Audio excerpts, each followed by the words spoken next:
right outside, so come on in, don't be shy. We've got ghosts and UFOs. Brace yourself, get ready for the show.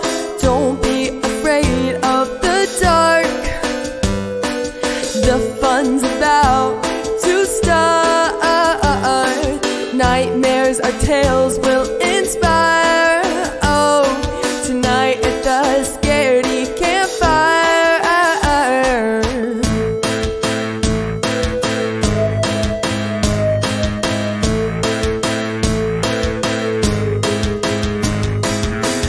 Have you heard tell of a demon next door? Or maybe a cryptid on the lake shore? There's nothing too strange for us here. So if you're ready, stamp out your fear. Don't be afraid of the dark, the fun's about to start. Nightmares or tales will inspire. Tonight at the Scaredy Campfire. Whoa, whoa.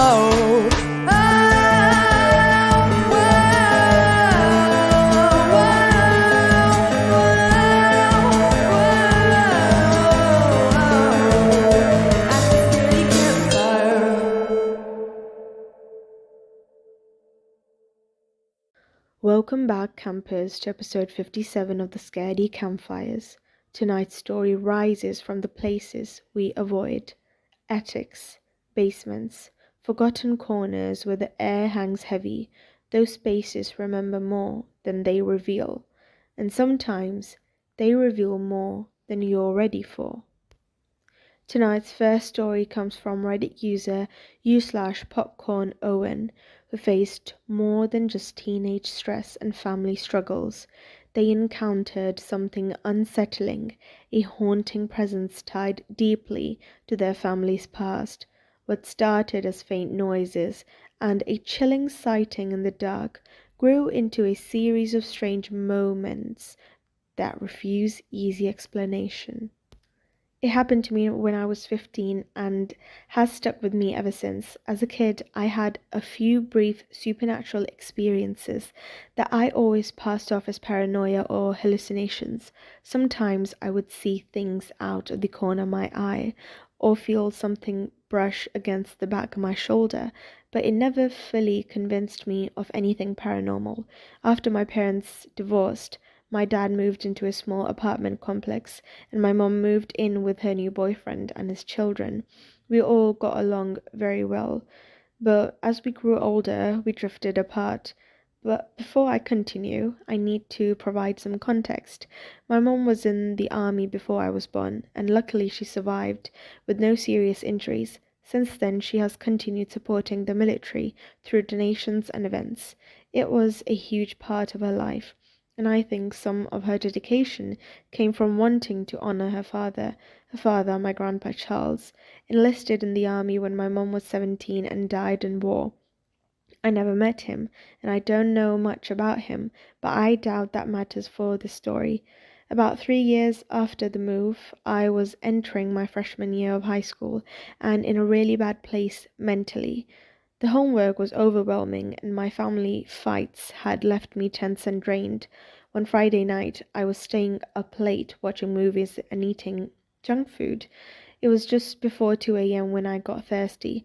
I got up and walked to the fridge without turning on the lights, since I knew the layout of the house so well. I filled my red plastic cup at the water dispenser when I heard a faint, terrible screech from the darkness to my left, where the living room was. It was subtle but disturbing, like the sound of your couch when its wooden frame scrapes the floor. I turned my head but told myself it was nothing. I have 3 dogs, so it could have been one of them. Still, I felt a chill. I decided to leave before my cup was even full. I took a few steps when I heard a raspy human cough. My heart dropped. We didn't live in the safest area, and the thought of an intruder terrified me. I turned around instinctively and froze. Standing in the living room was a man with a prickly beard. Tired eyes and his mouth slightly open. He didn't look ghostly or supernatural. He looked real, and then it hit me. That man was my dead uncle. He had died in a hiking accident earlier that year. I felt chills crawling over my entire body. I didn't scream, but I was terrified.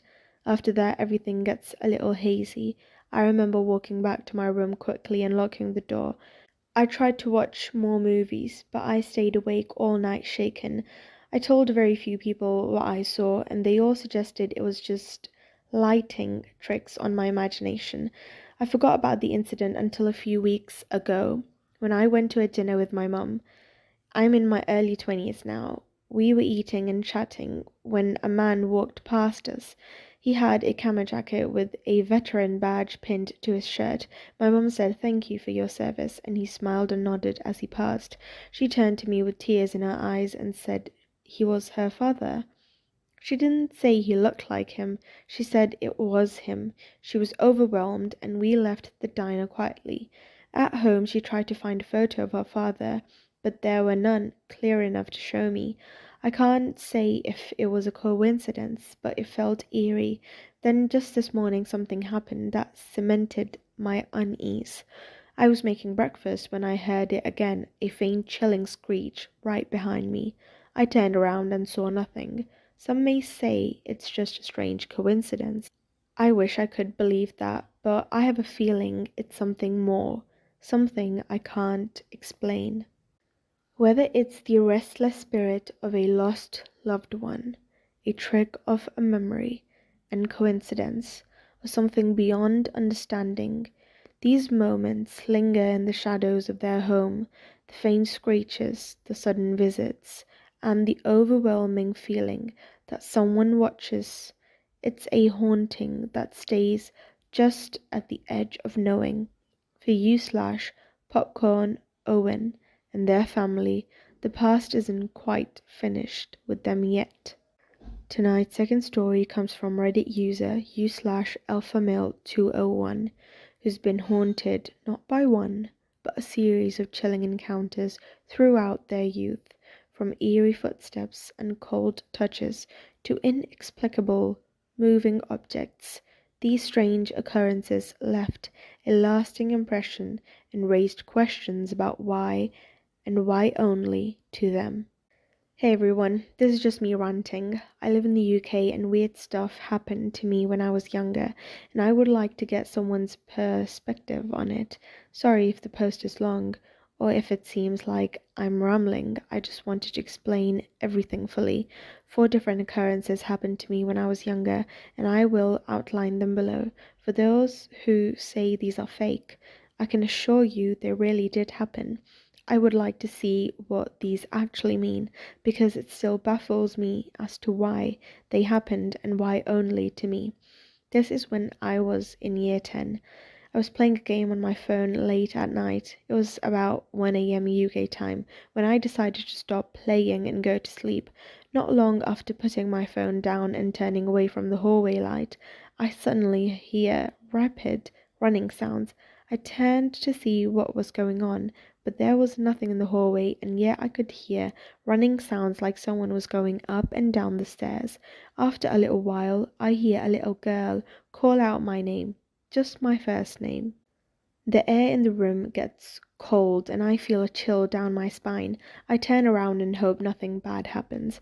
I manage to sleep, and in the morning I realized nothing had happened to me. Number 2.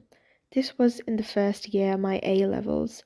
I am at home alone, studying for my A levels. This is during the day on the weekend. I am doing a practice paper when all of a sudden I hear a door slam shut. Of course, I am startled because I'm home alone. I go to see what's going on. I check all the windows and they are all closed. No draft. It is my parents' room door that slammed shut. I go to open the door and the door feels heavier than normal, as if something is trying to push it closed. I leave the door open, check the windows, and they are shut as well. There is nothing that could have caused the door to shut. I leave the door open and go back to my studies and try to ignore it. Number 3. This is not long after the first incident occurred in the first year of A levels, about a few months. Once again, I'm studying alone at home for my A-level exams, doing a practice paper, when I suddenly hear a tapping sound. Daytime again and on the weekend.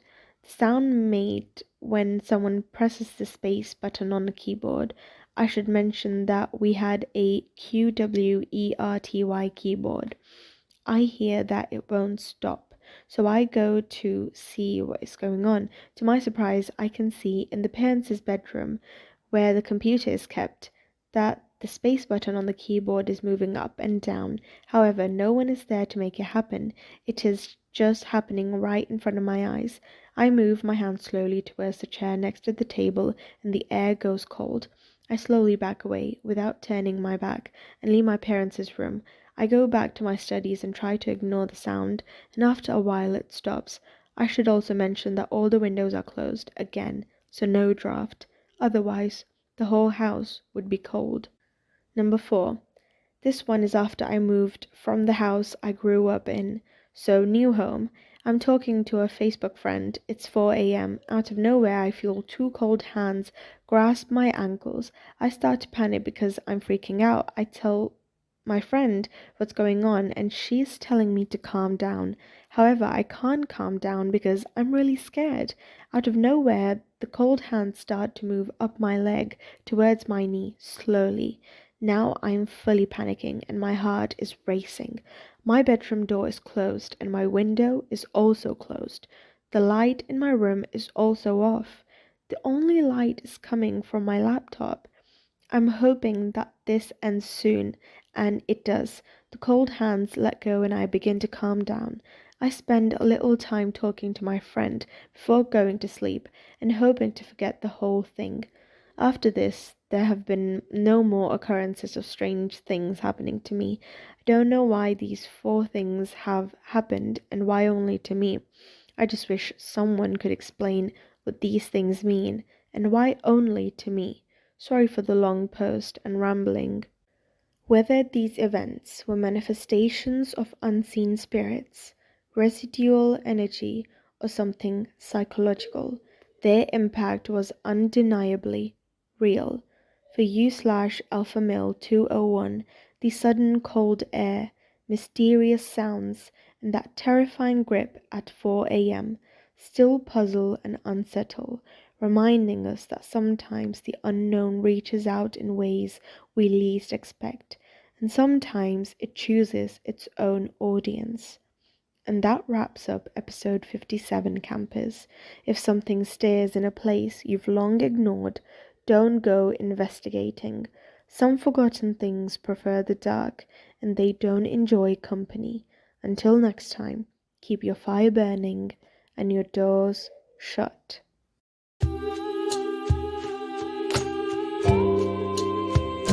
As the night gets longer and the darkness creeps in, with the eerie silence broken only by whispering wind, come gather round the fire, the flickering flames, and hear the tales of the spooky and the strange. A chill up your back, a shiver up your spine.